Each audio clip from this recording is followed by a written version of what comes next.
If you're primarily a Nintendo Switch gamer, well, for starters, respect. But secondly, you might have noticed so far this year, it's been a little light on the games, and the ones we did get, they were okay.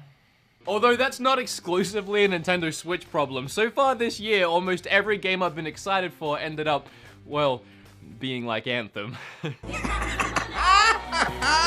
Jordan Fringe is editing this video. He does such a good job. Such a beautiful man. Make sure to subscribe to Jordan Fringe. But getting back to the Switch, if you're like me, you're probably holding out for that Yoshi at the end of the month. And you might be looking for something to play to hold you over until then. And it might surprise you to find out you don't actually even have to take your wallet out of your pocket to download and play a brand new exciting game on your Switch. Oh shoot, that's my oven. I'm actually cooking something right now. Hold on, I'll be right back. If this was really hot, that would be really burning my hand. I'm still doing keto, but Kim loves KFC, so using Skillshare, I learned how to cook the perfect KFC recipe. That probably looks really gross, but I'm sure it tastes great. Skillshare is an online learning community for creators with more than 25,000 classes in design, business, video editing, video production, and more. You can even learn how to create gaming content for YouTube if you want to start your own channel. The premium memberships give you unlimited access so you can join the classes and communities that are right for you. Kim, dinner's ready! So if you want to learn to cook like I did, here are some courses you might enjoy. It's really cheap to sign up, only $10 a month, and if you're a cheapskate like I am, and you probably are, otherwise you wouldn't be watching this video about free games, 500 of you guys, 500 of my subscribers get their first 2 months free by clicking that specific link down in the description. You got any mashed potatoes? Oh, your mashed potatoes, right. They're just in here. Hang on a minute. What? Eat your trough of food. It looks like a dog food bowl. Look at this. Thanks to Skillshare for sponsoring the video. Alright, I'm gone, bye. Can't wait to eat that meal that I totally prepared later on this evening. Okay, where was I? Oh yeah, free Switch games. In fact, the eShop has a load of free games you can play, and some of them aren't terrible, and these are those ones. 10 free games on the Nintendo Switch worth buying. Actually, it's 11, but 10 sounded better in the title. Why am I still holding Travis? Get out of my life. With all that being said, shut up, sit down, and let's talk about a bunch of free games on the Switch. What do you got to lose? They're free, okay? Let's get started. Sorry I said shut up, I got carried away. The first free game on the list today is Fortnite, and the next free game is Pokemon Quest. Can I breeze past it that quickly? I'll just say one thing about it. I'm not gonna talk about the game itself. Y'all know what Fortnite is, but it is a perfect example of something I wanted to bring up. Most of the games on this list today do not require you to spend any money in them to have fun. If you're looking to play one of these free games, your credit card will not need to go anywhere near the Switch at any point in time. It can. It definitely can. I mean, that's how these games survive. It's by other people pumping money into it, but that's not your problem. What other people do with their money is their problem. If they want to spend money on Fortnite, they can. If they want to spend money sending me fan mail, they can also do that. If they want to spend money on my Patreon, www.patreon.com/beatemups, they can do that too. That's not your problem, it's theirs. So stop complaining about it. But my point is, Fortnite is a perfect example of a game that you do not ever need to spend money on. The only thing you'll get by throwing money at it is cosmetic stuff, so you can literally enjoy the full game for free. However, and this goes for any of the games on the list, if you have a small child playing these games, you might want to make sure that it's not easy for them to start buying stuff on your credit card, because it'll happen. Whether they mean to do it or not, these games will trick them into it, so be careful. That goes for all of these, but especially Fortnite. You can get dogs in backpacks. I mean, at some point, you just gotta buy stuff. Anyway, the next one, as I was saying, is Pokemon Quest. Do you guys remember Pokemon Quest? At some point last year, Nintendo decided they were going to go Pokemon crazy and just throw a ton of these Pocket Monster games on the Switch. They announced the Pokemon Let's Go games, as well as a brand new main series title coming this year, which ended up recently becoming Pokemon Sword and Shield. But also on that very same day, they dropped out of nowhere for free another Pokemon game called Pokemon Quest. I downloaded it that night and fell in love with it. I would go as far as to say I was addicted to it for about 3 days. And I mean, I loved it. It was like 3 straight days if I just couldn't put that thing down. There was just so much that just kept me playing. I really enjoyed the strange combat, the weird level designs, and the randomness of maybe getting a shiny Pokemon stroll up to your camp. There's something about this game that's like a weird phenomenon. Is that how you pronounce that? Phenomenon. And I've played games like this before that have the same phenomenon. No, I can't do it a second time. If it was even right the first time. It's a mysterious thing about the game that when you're playing it, you just keep wanting to play it, like another level and another level. You just get addicted and it's just fun to keep playing. But as soon as you stop playing and you take a breather from the game, maybe even for a day or two, there's almost nothing driving you back to the game. You have so many other things that are probably better than that you want to play instead. For free, it's absolutely worth it. All I can say is if you're enjoying it, keep playing it and don't stop, because as soon as you do, you might not play it again. It is fun though, and very creative. And hey, maybe that's just my own experience, but I mean, no one talks about that game anymore, so. Do you guys like Overwatch? Of course you do, everyone does. Do you want to play Overwatch on the Switch? Of course you do, everyone does. And do you want to play Overwatch for free on the Switch? Of course you do, everyone does. But you can't. What you can do is play Paladins for free on the Switch, which is pretty much Overwatch. Just not as good, but still good.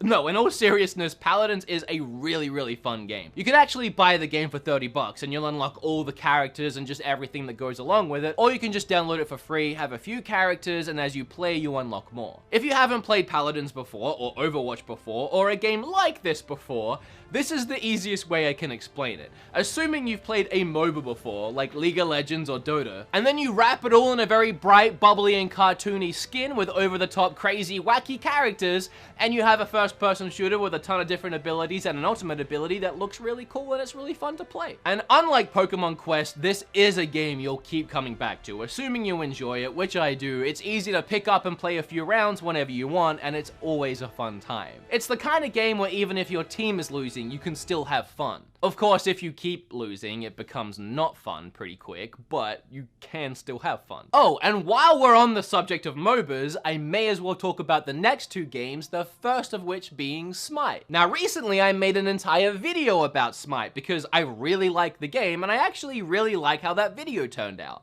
I talked about my favorite things about the game, some of my favorite characters, and even broke down how to play the game. And I did that because the game is so convoluted with so many moving gears and parts, it takes a while to get your head around it and even learn some of the basics. So if this game does interest you, I would recommend going and checking out my video, which I'll leave in the description down below. But essentially it's a MOBA, again like League of Legends and Dota, but played in third person. It's a really interesting concept, and again, I like it a lot. Obviously, it's free, or else it wouldn't be on this list, but you can also buy it. And it's the same deal as Paladins, where one way you have all the characters unlocked, and the other way you have to earn them. And we've gone from Pokemon Quest, a game that's a little addicting, but you might forget it, to Paladins, a game that's, you know, somewhere in the middle, you'll pick it up every now and then, to Smite, a game where you can easily spend hours and hours and hours just in one session, because each game can last about an hour, and you won't ever stop at just one game, and then you'll come back the next night, and the next night. If you think you can handle it, there's a ton of fun to be had in Smite for free. And the next free MOBA is Arena of Valor. Now, I haven't actually played this one. It looks like a more traditional MOBA,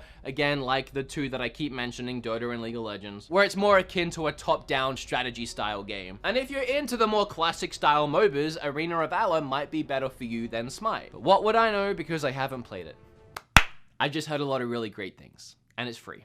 So here it is. A new MOBA is a huge investment. It takes hours and hours and hours to learn the game and get good at it. So as much as I like the genre, I'm not ready to jump into Arena of Valor just yet. I don't have a week's worth of time just to practice. Now, I don't think I'm out of line to say if you have a Switch, you should have all 3 of these games. Mario Odyssey, Legend of Zelda Breath of the Wild, and Super Smash Bros. And I'll excuse you if you only have 2 of those 3, and if you only have 1 of those 3, I'll still acknowledge your existence if we're walking past each other on the street, but I will be subtly judging you in my mind and wondering what the heck is wrong with you. However, it's probably safe to say you most likely have Smash Bros. In your house, if you have a Switch. But if you're in the very unfortunate circumstance of not having that game and wanting that game, but you do have a Switch, well, you can play a light version of this game for free.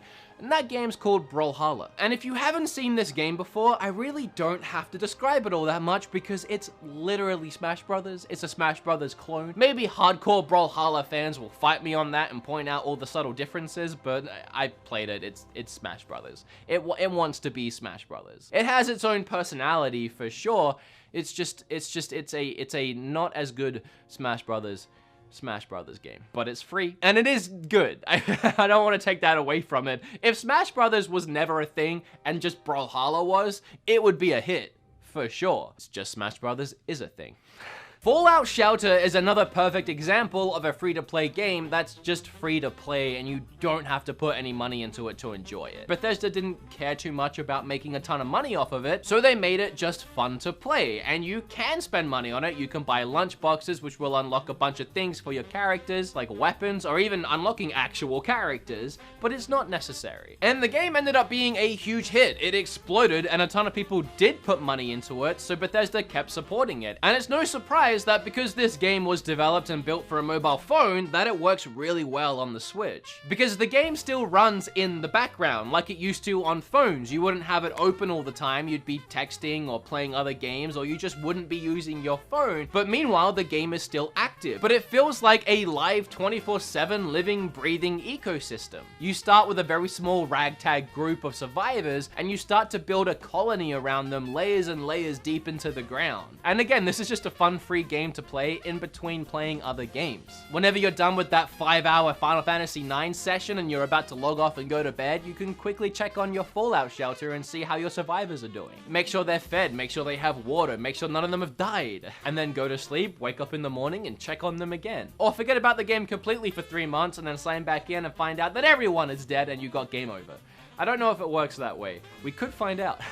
I uninstalled it, so yeah, they're probably all dead. That's what happens when your channel's about reviewing eShop games every week. I need space. I end up deleting stuff. I do want to add the long-awaited Undertale sequel, Deltarune, to this list, because Chapter 1 is free, and you'll get about 3 hours of free gameplay out of it. However, if you love it, and you will, everyone will, and everyone does, you will have to pay for the other chapters. It's only the first one that's free to get you hooked, and then have you play the rest. That's how confident they are that you will buy the rest. You can have the first one for free. And yeah, it's good.